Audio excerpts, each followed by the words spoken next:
খামু কেমনে চলুম আমার গুরুডি শেষ আমার গুরুডি নিচে গা আমার গুরুডি নিচে গা মানে আমার আর কিছু নাই মানে কৃষি কাজ করি সামান্য আর গুরুডি আমার বুঝি মানে আমি গুরুডি লইয়া স্যার কেমনে মানে চলি আপনারা একটু দেখেন দেখে আমার একটু সাহায্য সহায়তা করেন লঙ্কামুরা পালপাড়া সানংওয়াটি খালু রুদ্রপাল বেলাইন মিগ্रा खांग्रा हुकबार खायसा जानाय बिनिनग मुसुक मागनि लाइथांनाय हर खगैतलाखा सिगांनि बदल आमजेनि लुगुर कक्स जाबं नायमथांनो कामकि मुरगियानि बागै बीएसएफ जवान बरंनि सामुं कामे खायर बगिनो अबाहायखि सिगाव मुसुक मागनि खगैतलागै मानखा आमजेनि लुगुरनि कक्स जाबं सालब्रमनो अबाहायखि फादार हा कतरग याक्तुन खायजागै दङ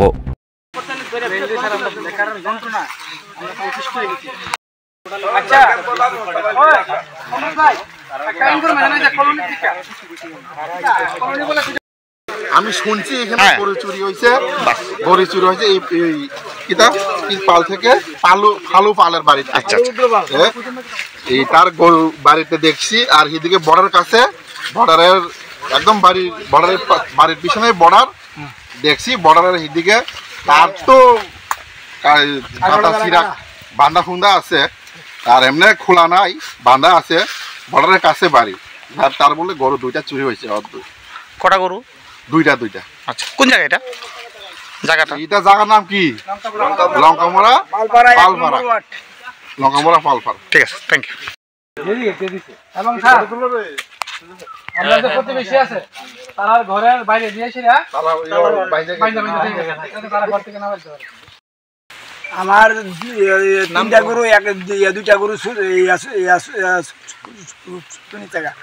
আমার নাম ফালু রুদ্রপাল পালপাড়া 1 নম্বর ওয়ার্ড আপনারা চিন্তা করে দেখেন আমার গরু তার কাটা বেড়া দিছে কোনো হইল না তার কাটা বেড়া ভাঙ্গা গরু চুরি হইতেছে পুলিশের কাছেও আমরা খবর দিয়েছি পুলিশের কোনো এখন পর্যন্ত কোনো খবর নাই বিএসএফ এর কি কোনো টল নাই বিএসএফ এর কইলে আমরা মারে পোলাবনতে বিএসএফ এর কইলে বিএসএফ তোমরা আগে ডিউটি করো আমরা কি কৃষি কাজ করুম না আগে রাত্রে বেলা আবার সারা রাত আবার ডিউটি দেবো যারা ব্ল্যাক করে তারা ভয়ে কিছু করতে পারে না তারা ব্ল্যাক করে তারা লাগে আমরা কিছু করতে পারি না মুখ্যমন্ত্রীর কাছে কোনো আবেদন আছে মুখ্যমন্ত্রীর কাছে আমরা আমার এই আবেদন আমার গরুটি যাতে সুরক্ষাভাবে রাখতাম পারি আমার গরুটি যে নিচে আমার খুব কষ্ট আমি কেমনে অনেক চলুম আমি অনেক ইয়াতে আমার চলতে আমার খুব কষ্ট হইতেছে পুলিশ তদন্ত করে আমি গরুটি চাই আমি পুলিশ তো ফোন করে চাইছে না ঠিক আছে হ্যাঁ গত রাত্রে প্রায় 2টার সময় আমার বাড়ির 2টা গরু লেগে গেছে তো আমরা সবাই মিলে সেটা খোঁজখবর করতে দেখলাম যে কাঁটাতারের বেড়ার দিকে লেগে গেছে বাংলাদেশে লেগে গেছে এবং এটার লগে আমরা ইন্ডিয়ারও বহুত লোক জড়িত আছে যারা ইন্ডিয়ার অবৈধ ব্যবসায়ীরা আছে তারাও এটার লগে জড়িত আছে এবং আমরা তারার যন্ত্রণায় আমরা অতিষ্ঠ হয়ে গেছি এই এলাকাবাসী আমরা মানে কোনো রকমের সিকিউরিটি নাই আমরা নিজের হাত থেকে সিকিউরিটি দিয়ে অনেক সময় আমরা করতেছি কিন্তু 2 দিন পরে আবার সেম ঘটনাই ঘটতেছে কিছুদিন বন্ধ থাকলে কিছুদিন আবার হইতাছে বিএসএফেরও তেমন টহলদারি নাই তারপরে আমরা পুলিশেরও খবর করলাম এখনো পর্যন্ত পুলিশও আইছে না বিএসএফ কই তাই নাই দিন আর আমরা এসে মাইক দূর করে মহাবৈদ্য করে আমরা মুখ্যমন্ত্রীর কাছে আমরা এটা একটা আবেদন যে আমরা এই এলাকাটারে বিশেষ করে যাতে নজর দেয় এবং আমাদের এই এলাকাটা অবৈধ ব্যবসা ব্ল্যাক ব্যবসার মধ্যে যে জড়িত হয়ে গেছে এত ভাবে হ্যাঁ এই ভাষাটা থেকে যাতে এই এলাকাটা প্রতিদিন 100 থেকে 150 লোক এই বাংলাদেশ থেকে উঠতেছে হ্যাঁ শরীবত অথচ